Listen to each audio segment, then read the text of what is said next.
କଲୋସିୟଙ୍କ ପ୍ରତି ପତ୍ର କଲୋସିୟ 1 ଅଧ୍ୟାୟ। ଈଶ୍ୱରଙ୍କ ଇଚ୍ଛାରେ ଖ୍ରୀଷ୍ଟ ଯୀଶୁଙ୍କ ଜଣେ ପ୍ରେରିତ ମୁଁ ପାଉଲ ଓ ଆମ୍ଭ ଭାଇ ତିମୋଥୀଙ୍କଠାରୁ କଲୋସିରେ ରହୁଥିବା ଖ୍ରୀଷ୍ଟଙ୍କଠାରେ ପବିତ୍ର ଓ ବିଶ୍ୱସ୍ତ ଭାଇ ଓ ଭଉଣୀମାନଙ୍କୁ ଲେଖୁଛି। ଆମ୍ଭର ପିତା ପରମେଶ୍ୱରଙ୍କଠାରୁ ଅନୁଗ୍ରହ ଓ ଶାନ୍ତି ତୁମ୍ଭମାନଙ୍କ ସହିତ ରହୁ। ଆମ୍ଭ ପ୍ରାର୍ଥନାରେ ଆମ୍ଭେ ସବୁବେଳେ ତୁମ୍ଭ ପାଇଁ ପରମେଶ୍ୱରଙ୍କୁ ଧନ୍ୟବାଦ ଜଣାଉଛୁ। ପରମେଶ୍ୱର ଆମ୍ଭ ପ୍ରଭୁ ଯୀଶୁ ଖ୍ରୀଷ୍ଟଙ୍କର ପିତା ଅଟନ୍ତି। ତୁମ୍ଭମାନଙ୍କର ଯୀଶୁଙ୍କଠାରେ ବିଶ୍ୱାସ ଓ ପରମେଶ୍ୱରଙ୍କ ସମସ୍ତ ଲୋକମାନଙ୍କ ପାଇଁ ତୁମଠାରେ ଥିବା ପ୍ରେମ ବିଷୟରେ ଶୁଣି ଆମ୍ଭେ ପରମେଶ୍ୱରଙ୍କୁ ଧନ୍ୟବାଦ ଜଣାଉଛୁ। ତୁମମାନଙ୍କର ଭରସା ହେତୁ ତୁମେମାନେ ଖ୍ରୀଷ୍ଟଙ୍କୁ ବିଶ୍ୱାସ ଓ ସାଧୁମାନଙ୍କୁ ପ୍ରେମ କରୁଛ। ତୁମେ ଯେଉଁ ବିଷୟଗୁଡ଼ିକ ପାଇଁ ଭରସା କରୁଛ ତାହା ସ୍ୱର୍ଗରେ ତୁମ ପାଇଁ ସୁରକ୍ଷିତ ଅଛି। ତୁମେମାନେ ଯେତେବେଳେ ସତ୍ ଶିକ୍ଷା ବା ସୁସମାଚାର ଶୁଣିଥିଲ ସେତେବେଳେ ଏହି ଭରସା ବିଷୟରେ ଜାଣିଥିଲ। ବିଶ୍ୱରେ ସର୍ବତ୍ର ସୁସମାଚାର ଆଶୀର୍ବାଦ ଆଣୁଛି ଓ ବୃଦ୍ଧି ଲାଭ କରୁଛି। ଯେଉଁଦିନଠାରୁ ତୁମେମାନେ ସୁସମାଚାର ଶୁଣିଲ ଓ ପରମେଶ୍ୱରଙ୍କ ଅନୁଗ୍ରହର ସତ୍ୟ ବୁଝିଲ ସେହିଦିନଠାରୁ ତୁମେମାନେ ମଧ୍ୟ ଆଶୀର୍ବାଦ ଲାଭ କରୁଛ। ତୁମେମାନେ ପରମେଶ୍ୱରଙ୍କ ଅନୁଗ୍ରହ ବିଷୟରେ ଏପାଫ୍ରାଙ୍କଠାରୁ ଜାଣିଲ। ଏପାଫ୍ରା ଆମ୍ଭ ସହିତ କାମ କରନ୍ତି ଓ ଆମେମାନେ ତାହାଙ୍କୁ ଭଲ ପାଉ। ସେ ଖ୍ରୀଷ୍ଟଙ୍କର ଜଣେ ବିଶ୍ୱାସୀ ସେବକ। ଏପାଫ୍ରା ପବିତ୍ର ଆତ୍ମାଙ୍କଠାରୁ ପ୍ରାପ୍ତ ତୁମମାନଙ୍କର ପ୍ରେମ ବିଷୟରେ ଆମ୍ଭକୁ କହିଛନ୍ତି। ସେଥିପାଇଁ ଯେଉଁଦିନଠାରୁ ଆମ୍ଭେ ତୁମମାନଙ୍କ ବିଷୟରେ ଏହି କଥା ଶୁଣିଲୁ ଆମ୍ଭେ ତୁମମାନଙ୍କ ପାଇଁ ନିରନ୍ତର ପ୍ରାର୍ଥନା କରୁଛୁ। ଆମେ ତୁମମାନଙ୍କ ପାଇଁ ପ୍ରାର୍ଥନା କରୁଛୁ ଯେପରି ପରମେଶ୍ୱର ଇଚ୍ଛା କରୁଥିବା ବିଷୟଗୁଡ଼ିକ ତୁମେମାନେ ସମ୍ପୂର୍ଣ୍ଣ ଜାଣିବ, ଯେପରି ତୁମମାନଙ୍କ ଜ୍ଞାନ ସାହାଯ୍ୟରେ ତୁମେମାନେ ଆଧ୍ୟାତ୍ମିକ ବିଷୟଗୁଡ଼ିକରେ ସମସ୍ତ ଜ୍ଞାନ ଓ ବୋଧଶକ୍ତି ମଧ୍ୟ ଲାଭ କରିବ, ଯେପରି ତୁମେମାନେ ପ୍ରଭୁଙ୍କୁ ଗୌରବ ଆଣିଲା ଭଳି ଓ ପ୍ରତ୍ୟେକ ଢଙ୍ଗରେ ତାହାଙ୍କୁ ପ୍ରସନ୍ନ କଲା ଭଳି ଏହି ବିଷୟଗୁଡ଼ିକ ବ୍ୟବହାର କରି ଜୀବନଯାପନ କରିବ, ଯେପରି ତୁମେମାନେ ସମସ୍ତ ପ୍ରକାରର ଭଲ କାମ କରିବ ଓ ପରମେଶ୍ୱର ବିଷୟକ ଜ୍ଞାନରେ ବିକାଶ ଲାଭ କରିବ, ଯେପରି ପରମେଶ୍ୱର ତାହାଙ୍କ ମହାନ ଶକ୍ତି ଦ୍ୱାରା ତୁମମାନଙ୍କୁ ଶକ୍ତିଶାଳୀ କରନ୍ତୁ ଯେ ତୁମେମାନେ ଧୈର୍ଯ୍ୟବାନ ହେବ ଓ କଷ୍ଟ ପଡ଼ିଲେ ପଳାୟନ କରିବ ନାହିଁ। ସେଥିପାଇଁ ପରମେଶ୍ୱର ତୁମମାନଙ୍କୁ ଶକ୍ତି ଦିଅନ୍ତୁ। ତାହେଲେ ଯାଇ ତୁମ୍ଭେ ପ୍ରସନ୍ନ ହେବ ଓ ପିତାଙ୍କୁ ଧନ୍ୟବାଦ ଦେବ। ସେ ଯେଉଁ ବିଷୟଗୁଡ଼ିକ ତୁମ୍ଭ ପାଇଁ ପ୍ରସ୍ତୁତ କରିଛନ୍ତି ସେଗୁଡ଼ିକ ପାଇବା ପାଇଁ ସେ ତୁମମାନଙ୍କୁ ଉପଯୁକ୍ତ କରି ଗଢ଼ିଛନ୍ତି। ଯେଉଁ ସାଧୁମାନେ ଆଲୁଅରେ ବାସ କରନ୍ତି ସେମାନଙ୍କ ଲାଗି ସେ ଏହି ବିଷୟଗୁଡ଼ିକ ସୃଷ୍ଟି କରିଛନ୍ତି। ଅନ୍ଧକାରର ଶକ୍ତିରୁ ପରମେଶ୍ୱର ଆମ୍ଭକୁ ସ୍ୱାଧୀନ କରିଛନ୍ତି। ସେ ଆମ୍ଭକୁ ତାଙ୍କ ପ୍ରିୟ ପୁତ୍ରଙ୍କର ରାଜ୍ୟ ମଧ୍ୟକୁ ଆଣିଛନ୍ତି। ସେହି ପୁତ୍ର ଆମ୍ଭକୁ ମୁକ୍ତ କରିବା ଲାଗି ମୂଲ୍ୟ ପ୍ରଦାନ କରିଛନ୍ତି। ତାଙ୍କ ଦ୍ୱାରା ଆମ୍ଭ ପାପରୁ ଆମ୍ଭକୁ କ୍ଷମା ମିଳିଛି। କୌଣସି ଲୋକ ପରମେଶ୍ୱରଙ୍କୁ ଦେଖିପାରେ ନାହିଁ, କିନ୍ତୁ ଖ୍ରୀଷ୍ଟ ଠିକ୍ ପରମେଶ୍ୱରଙ୍କ ଭଳି। ଖ୍ରୀଷ୍ଟ ସମସ୍ତ ସୃଷ୍ଟ ବିଷୟଗୁଡ଼ିକର ଶାସକ ଅଟନ୍ତି। ତାହାଙ୍କର ଶକ୍ତିରେ ସମସ୍ତ ବିଷୟଗୁଡ଼ିକର ଉତ୍ପତ୍ତି, ସ୍ୱର୍ଗର ଓ ପୃଥିବୀର ବିଷୟ, ଦୃଶ୍ୟ ଅଦୃଶ୍ୟ ବିଷୟ ସବୁ, ସମସ୍ତ ଆଧ୍ୟାତ୍ମିକ ଶକ୍ତି, ଅଧିକାରୀଗଣ, ପ୍ରଭୁଗଣ ଓ ଶାସକଗଣ, ସବୁ ବିଷୟଗୁଡ଼ିକ ଖ୍ରୀଷ୍ଟଙ୍କ ମାଧ୍ୟମରେ ଓ ତାହାଙ୍କ ପାଇଁ ନିର୍ମିତ। ସମସ୍ତ ବିଷୟ ସୃଷ୍ଟି ହେବା ପୂର୍ବରୁ ଖ୍ରୀଷ୍ଟ ଥିଲେ। ସମସ୍ତ ବିଷୟର ଅସ୍ତିତ୍ୱ ତାହାଙ୍କ ହେତୁ ରହିଛି। ଖ୍ରୀଷ୍ଟ ମଣ୍ଡଳୀ ରୂପ ଶରୀରର ମୁଖ୍ୟ ଅଟନ୍ତି। ପ୍ରତ୍ୟେକ ବିଷୟ ତାହାଙ୍କଠାରୁ ଆସିଥାଏ। ସେ ମୃତ୍ୟୁରୁ ପୁନରୁତ୍ଥିତ ଏକମାତ୍ର ପୁନରୁତ୍ଥିତ ଈଶ୍ୱର ହୋଇଥିବା ପ୍ରଭୁ। ଅତଏବ ପ୍ରତ୍ୟେକ ବିଷୟରେ ଖ୍ରୀଷ୍ଟ ସର୍ବାପେକ୍ଷା ମହତ୍ୱପୂର୍ଣ୍ଣ ଅଟନ୍ତି। ପରମେଶ୍ୱର ଖ୍ରୀଷ୍ଟଙ୍କଠାରେ ବାସ କରିବାକୁ ପସନ୍ଦ କଲେ।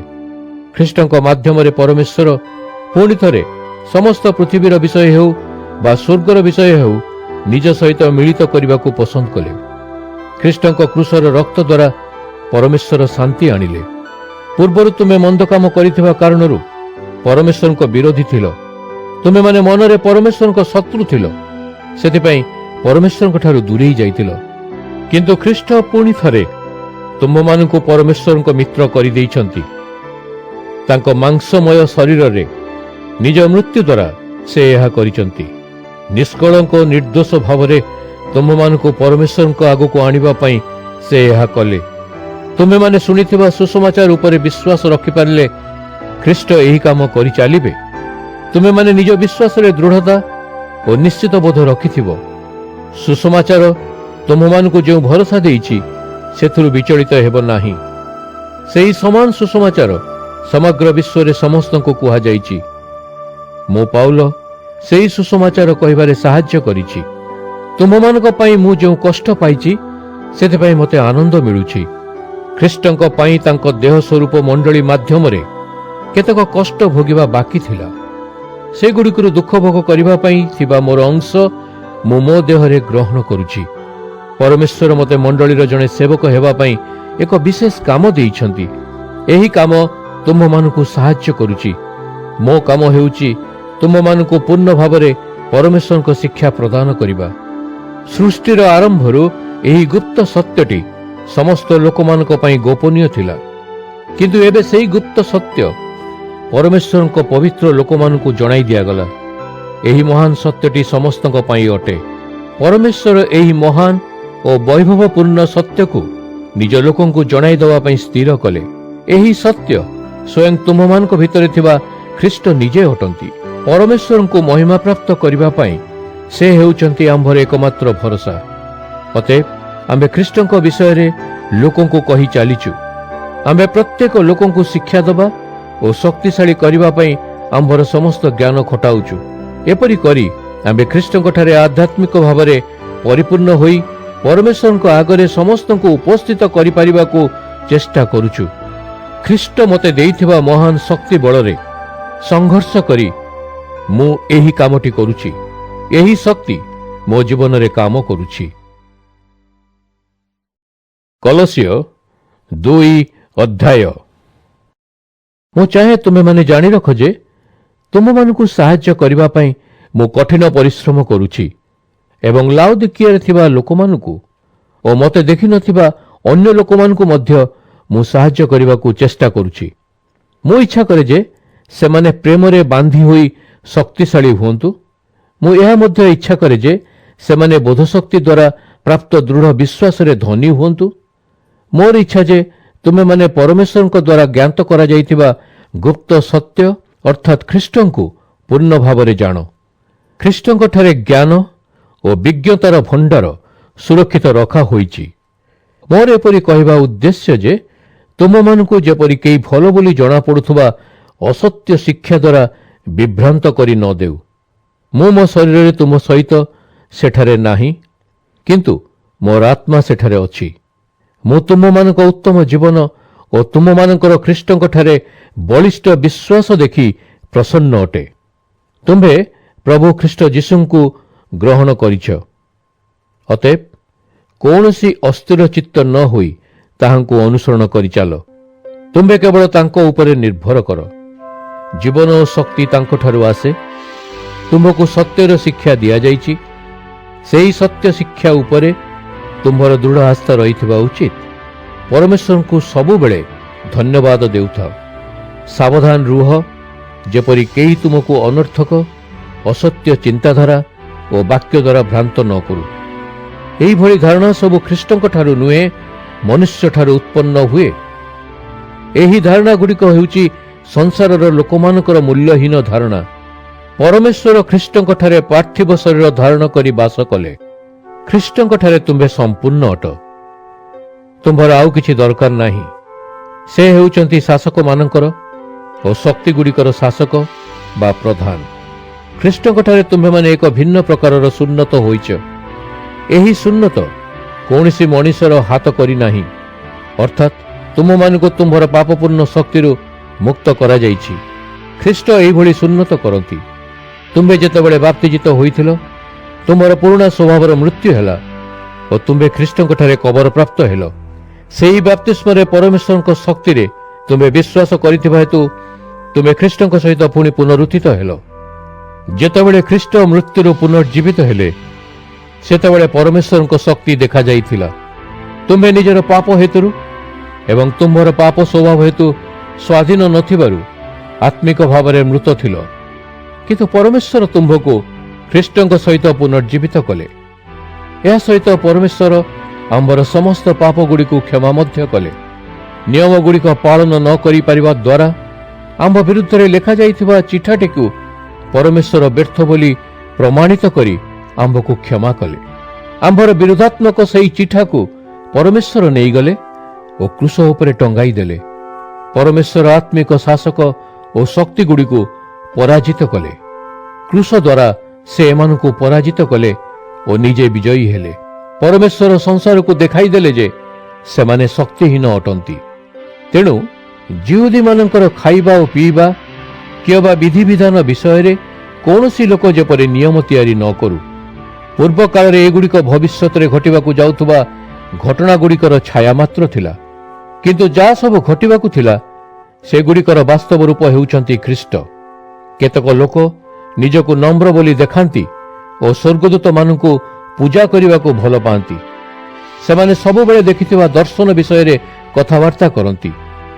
एभली लोकंकु कहबाकु प्रश्रय दियो नै जे तुमे माने दर्शन करूनाह, स्वर्गदूत मानक पूजा करूनाह, सेतिपई तुमे भूल। एही लोके प्रकृतरे केवल मनुष्य मानक विचार रे बुड़ी रहिथिबारु और परमेश्वर कथा विचार न करुथिबारु वृथारे गर्व करती। सेमाने निजको मस्तक रूप ख्रीष्टंक अधीन रे रखंती नाही। संपूर्ण शरीर ख्रीष्टंक उपरे निर्भरशील। ख्रीष्टंक पई शरीर समस्त सदस्य परस्पर को साहाय्य करती और परस्पर जत्न नियंती। यह शरीर समस्त अंग गुड़ी को एकाठी धरी रखे और शक्ति प्रदान करे। अतएव परमेश्वर को इच्छा अनुसार शरीर वृद्धि पाए। तुम्हें ख्रीष्टंक सहित मृत्युवरण करिछ और जगतर असार नियम गुड़िकु मुक्त करा जाइछ। तथापि तुम्हें निजको जगतर लोक बोली भावी कहीं एबे मध्य एपरी व्यवहार करुच। तुम्हें निम्न नियम गुड़िक कौन पई पालन करुच? या खाओ नहीं, ता चाख नहीं, से जिनिस को छुओ नहीं। यही जागतिक नियम गुड़िक सेई सब विषय रे अटे जहा कि व्यवहार हेबा परे नष्ट होई जांती। सेई आदेश और शिक्षा गुड़िक मनुष्य मानक ठारू परमेश्वर ठारू नुहे। यही व्यवस्था गुड़िक ज्ञानपूर्ण जना पड़ुथिले मध्य मनुष्य द्वारा गठन करा जाइतिबा धर्मर गोटे गोटे अंश, जहा द्वारा लोके नम्र बोली छलना करती और निजर शरीर को ताड़ना करती। किंतु एही नियम गुड़िक सेमानकु सेमानकर पाप स्वभाव और मंद कार्य दूर रहिबा पई साहाय्य करे नाही। कलस्य 3 अध्याय। तुमे माने ख्रीष्टंक सहित मृत्युरु जीवित होइछ। अतएव स्वर्गरे थिबा विषय गुड़िक पाइबा पई जत्नशील हुओ, जेउठारे ख्रीष्ट परमेश्वरक डाहणरे बसचंती। सबुबेले सेई स्वर्गर विषय गुड़िक अन्वेषण कर, मर्त्यर विषय गुड़िक पई नुहे। तुम मानकर पुरातन पापपूर्ण स्वभावर मृत्यु होई जाइछि और परमेश्वरक ठारे ख्रीष्टंक सहित तुम मानकर नूतन जीवन सुरक्षित अछि। ख्रीष्ट हेउचंती तुम मानकर जीवन। तेणु जेतेबेले से आउ थरे आसिबे ताहांक महिमारे तुमे माने अंश पाइब। अतएव जौन पाप गुड़िक करिबा, मंद कर्म करिबा, कामनार बशीभूत हेबा, मंद इच्छा रखिबा और सर्वदा लोभी होई रहिबा, जहा एक मिथ्या देवता को पूजा करिबा सदृश्य, सेभली विषय गुड़िकु निज जीवन ठारू दूरे रख। एही भली इच्छा गुड़िक थिबार अर्थ हैला जे जणे मिथ्या देवतार सेवा करुछि। एही विषय गुड़िक परमेश्वर को क्रोधित करे। तुम मानकर पूर्व पापपूर्ण जीवन रे मध्य तुमे माने एही काम गुड़िक करिथिलो, किंतु एबे एही समस्त विषय निज जीवन रो बाहर कर दियो। क्रोध, उत्तेजना, अन्य काहाकू बाधिला भली कार्य करिबा बा कथा कहिबा, कहिला बेले अपशब्द व्यवहार करिबा, परस्पर को मिछ कथा कुह नै, कारण तुमे माने पूर्व जीवनर पापपूर्ण आचरण छाड़ी देइछ। तुमे माने नूतन जीवन आरंभ करिछ। नूतन जीवन रे तुमे माने नुआ हेउ अछ। तुमे माने तुम मानकर सेई सृष्टिकर्तांक भली होई जाउछ। एही नूतन जीवन द्वारा तुमे माने परमेश्वरक विषय रे प्रकृत ज्ञान प्राप्त हेउछ। एही नूतन जीवन रे जिहुदी और अणजिहुदी मानक मध्यरे कौनसी तफात नाही।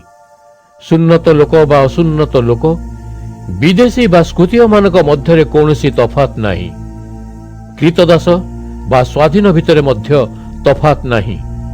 किंतु ख्रीष्ट समस्तक ठारे अछंती। जहा महत्वपूर्ण ताहा ख्रीष्ट अटंती। परमेश्वर तुम मानकु बाछिचंती और निजर पवित्र लोक बोली ग्रहण करिछंती। ସେ ତୁମମାନଙ୍କୁ ପ୍ରେମ କରନ୍ତି। ଅତଏବ ତୁମେମାନେ ସର୍ବଦା ନିମ୍ନୋକ୍ତ କାର୍ଯ୍ୟମାନ କର। ଲୋକଙ୍କୁ ଦୟା କର, କରୁଣାମୟ ହୁଅ, ନମ୍ର ହୁଅ, ଭଦ୍ର ହୁଅ, ଧୈର୍ଯ୍ୟବାନ ହୁଅ। ପରସ୍ପର ପ୍ରତି କ୍ରୋଧ କର ନାହିଁ, ବରଂ ପରସ୍ପରକୁ କ୍ଷମା ଦିଅ। ଯଦି ଜଣେ ତୁମ ପ୍ରତି ଭୁଲ କାମ କରେ ତାକୁ କ୍ଷମା ଦିଅ। ପ୍ରଭୁ ତୁମକୁ କ୍ଷମା କରିଛନ୍ତି, ସେଥିପାଇଁ ତୁମେମାନେ ମଧ୍ୟ ଅନ୍ୟ ଲୋକମାନଙ୍କୁ କ୍ଷମା ଦିଅ। ଏହି ସବୁ କର, କିନ୍ତୁ ସବୁଠାରୁ ମୁଖ୍ୟ ବିଷୟ ହେଲା ପରସ୍ପରକୁ ପ୍ରେମ କରିବା। ପ୍ରେମ ତୁମମାନଙ୍କୁ ଏକତାରେ ଏକାଠି ବାନ୍ଧି ରଖେ। ଖ୍ରୀଷ୍ଟଙ୍କ ଦ୍ୱାରା ପ୍ରଦତ୍ତ ଶାନ୍ତି ତୁମ ବିଚାରକୁ ସଂଯମ କରିବ। ତୁମେମାନେ ଶାନ୍ତି ପାଇବା ପାଇଁ ଗୋଟିଏ ଶରୀରରେ ଡକା ହୋଇଛ। ସବୁବେଳେ ଧନ୍ୟବାଦୀ ରୁହ। ଖ୍ରୀଷ୍ଟଙ୍କ ଶିକ୍ଷା ତୁମ୍ଭଠାରେ ପ୍ରଚୁର ଭାବରେ ରହିଥାଉ। ପରସ୍ପରକୁ ଶିକ୍ଷା ଦେବା ଓ ଶକ୍ତିଶାଳୀ କରିବା ପାଇଁ ସମସ୍ତ ଜ୍ଞାନର ବ୍ୟବହାର କର। ନିଜ ହୃଦୟରେ ପରମେଶ୍ୱରଙ୍କ ପାଇଁ କୃତଜ୍ଞତାର ସଙ୍ଗୀତ, ଭଜନ, ଆଧ୍ୟାତ୍ମିକ ଗୀତମାନ ଗାଅ। ତୁମେମାନେ ଯାହା କହୁଛ, ଯାହା କିଛି ବା କରୁଛ, ସେସବୁ ତୁମମାନଙ୍କର ପ୍ରଭୁ ଯୀଶୁଙ୍କ ପାଇଁ କର ଏବଂ ଏହି ସମସ୍ତ କାର୍ଯ୍ୟ ମଧ୍ୟରେ ପରମ ପିତା ପରମେଶ୍ୱରଙ୍କୁ ଯୀଶୁଙ୍କ ମାଧ୍ୟମରେ ଧନ୍ୟବାଦ ଜଣାଅ। ପତ୍ନୀଗଣ, ତୁମ୍ଭର ପତିଙ୍କ ପ୍ରତି ବଶୀଭୂତା ରୁହ। ପ୍ରଭୁଙ୍କ ଅନୁଗାମୀମାନଙ୍କ ଭଳି ଏହା କରିବା ଉଚିତ ଅଟେ। ପତିଗଣ, ତୁମମାନଙ୍କ ପତ୍ନୀଙ୍କୁ ପ୍ରେମ କର, ସେମାନଙ୍କ ପ୍ରତି ଭଦ୍ର ବ୍ୟବହାର କର। ସନ୍ତାନଗଣ, ପ୍ରତ୍ୟେକ କଥାରେ ମାତା ପିତାଙ୍କ ଆଜ୍ଞା ପାଳନ କର, ଏହା ପ୍ରଭୁଙ୍କୁ ପ୍ରସନ୍ନ କରେ। ପିତାଗଣ, ତୁମମାନଙ୍କ ସନ୍ତାନମାନଙ୍କୁ ବିରକ୍ତ କର ନାହିଁ। ଯଦି ତୁମ୍ଭେ ଅଧିକ ଆଶା କର, ତାହେଲେ ସେମାନେ ହତାଶ ହୋଇଯିବେ। ସେବକଗଣ, ଏହି ପୃଥିବୀରେ ପ୍ରତ୍ୟେକ କଥାରେ ନିଜର ମାଲିକମାନଙ୍କ ଆଜ୍ଞା ପାଳନ କର। ଯେତେବେଳେ ମାଲିକ ଦେଖୁନାହାନ୍ତି, ସେତେବେଳେ ମଧ୍ୟ ଓ ସର୍ବଦା ତାହାଙ୍କ ଆଜ୍ଞା ପାଳନ କର। ଏପରି କରିବା ଦ୍ୱାରା ତୁମେମାନେ ପ୍ରକୃତରେ ମନୁଷ୍ୟକୁ ସନ୍ତୁଷ୍ଟ କରିବାକୁ ଚେଷ୍ଟା କରୁନାହଁ, ବରଂ ପ୍ରଭୁଙ୍କୁ ସମ୍ମାନ ଦେଉଥିବାରୁ ତୁମେମାନେ ନିଷ୍ଠାପର ସହିତ ଆଜ୍ଞା ପାଳନ କର। ସମସ୍ତ କାମଗୁଡ଼ିକ କଲାବେଳେ ସବୁଠାରୁ ଭଲ କରିବା ପାଇଁ ଚେଷ୍ଟା କର। ପ୍ରଭୁଙ୍କର ସେବା କରୁଛ, ଲୋକମାନଙ୍କର ନୁହେଁ ବୋଲି ଭାବି କାମ କର। ମନେ ରଖ, ତୁମେମାନେ ତୁମମାନଙ୍କର ପୁରସ୍କାର ପ୍ରଭୁଙ୍କଠାରୁ ପାଇବ। ସେ ତାଙ୍କ ଲୋକଙ୍କୁ ଯାହା ପ୍ରତିଶ୍ରୁତି ଦେଇଛନ୍ତି ତାହା ତୁମମାନଙ୍କୁ ଦେବେ। ତୁମେମାନେ ପ୍ରଭୁ ଖ୍ରୀଷ୍ଟଙ୍କ ସେବା କରୁଛ। ମନେ ରଖ, ଭୁଲ କର୍ମ ପାଇଁ ପ୍ରତ୍ୟେକ ଲୋକ ଦଣ୍ଡ ପାଇବ। ପ୍ରଭୁ ପ୍ରତ୍ୟେକ ଲୋକକୁ ସମାନ ଭାବରେ ଦେଖନ୍ତି। କଲୋସିୟ 4 ଅଧ୍ୟାୟ।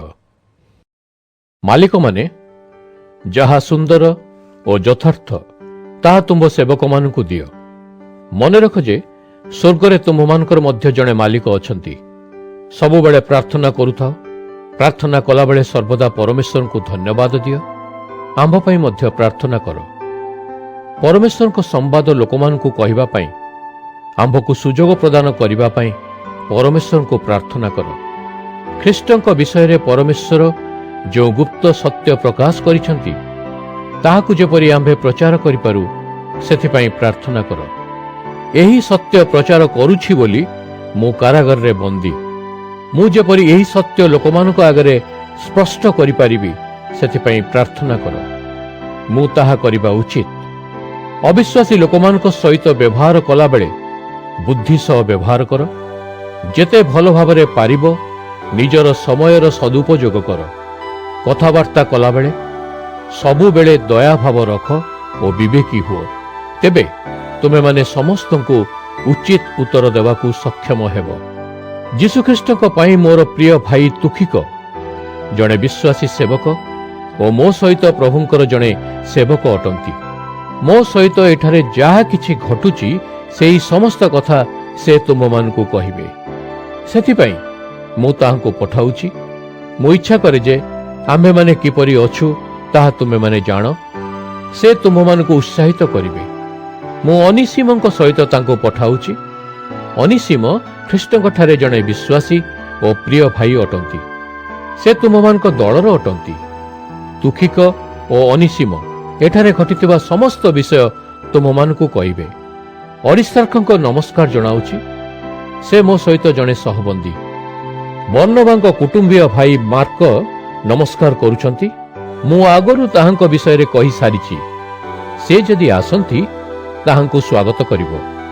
ଜୁସ୍ତ ନାମରେ ମଧ୍ୟ ଖ୍ୟାତ ଯୀଶୁ ତୁମମାନଙ୍କୁ ନମସ୍କାର ଜଣାଉଛନ୍ତି। ଜିହୁଦୀ ବିଶ୍ୱାସୀମାନଙ୍କ ମଧ୍ୟରେ କେବଳ ଏମାନେ ପରମେଶ୍ୱରଙ୍କ ରାଜ୍ୟ ପାଇଁ ମୋ ସହିତ କାମ କରନ୍ତି। ସେମାନେ ଏପର୍ଯ୍ୟନ୍ତ ମୋର ସାନ୍ତ୍ୱନାର କାରଣ ହୋଇଛନ୍ତି। ଏପାଫ୍ରା ତୁମମାନଙ୍କୁ ନମସ୍କାର କରୁଛନ୍ତି। ସେ ଯୀଶୁଖ୍ରୀଷ୍ଟଙ୍କର ଜଣେ ସେବକ। ସେ ତୁମମାନଙ୍କ ଦଳର ଲୋକ। ସେ ସର୍ବଦା ତୁମମାନଙ୍କ ପାଇଁ ପ୍ରାର୍ଥନା କରନ୍ତି। ତୁମେମାନେ ଆଧ୍ୟାତ୍ମିକ ଭାବରେ ପରିପକ୍ୱ ହୁଅ ଓ ପରମେଶ୍ୱର ଯାହା କିଛି ଇଚ୍ଛା କରନ୍ତି ସେଭଳି ହୁଅ ବୋଲି ସେ ପ୍ରାର୍ଥନା କରନ୍ତି। ସେ ତୁମମାନଙ୍କ ପାଇଁ ଲାଉଦିକିଆ ଏବଂ ହିଏରାପଲ୍ଲୀର ଲୋକମାନଙ୍କ ପାଇଁ କଠିନ ପରିଶ୍ରମ କରନ୍ତି ବୋଲି ମୁଁ ଜାଣେ। ଦିମା ଓ ଆମ୍ଭର ପ୍ରିୟ ବୈଦ୍ୟ ଲୁକ ନମସ୍କାର କରୁଛନ୍ତି। ଲାଉଦିକିଆର ଭାଇ ଓ ଭଉଣୀମାନଙ୍କୁ ନମସ୍କାର ଜଣାଅ। ନୁମ୍ଫା ଓ ତାଙ୍କ ଘରେ ମିଳିତ ହେଉଥିବା ମଣ୍ଡଳୀକୁ ନମସ୍କାର ଜଣାଅ। ଏହି ପତ୍ରଟି ତୁମ୍ଭ ପାଖରେ ପଢ଼ାଯାଇ ସାରିଲା ପରେ ଲାଉଦିକିଆର ମଣ୍ଡଳୀକୁ ଏହି ପତ୍ରଟି ପଢ଼ିବାକୁ ଦିଅ। ଲାଉଦିକିଆକୁ ଯେଉଁ ପତ୍ର ମୁଁ ଲେଖୁଛି ତାକୁ ମଧ୍ୟ ତୁମ୍ଭେମାନେ ପଢ଼। ଆର୍ଖିପଙ୍କୁ କୁହ, ପ୍ରଭୁ ଯେଉଁ କାମ ତୁମ୍ଭକୁ ଦେଇଛନ୍ତି ତାହା ତୁମେ ନିଶ୍ଚିତ ହୋଇ କର। ମୁଁ ପାଉଲ ନିଜ ହସ୍ତାକ୍ଷରରେ ତୁମ୍ଭମାନଙ୍କୁ ନମସ୍କାର ଜଣାଉଛି। ମୋର ବନ୍ଦୀଦଶା ସ୍ମରଣ କର। ତୁମମାନଙ୍କ ପ୍ରତି ପରମେଶ୍ୱରଙ୍କର ଅନୁଗ୍ରହ ରହୁ। ଆମେନ୍।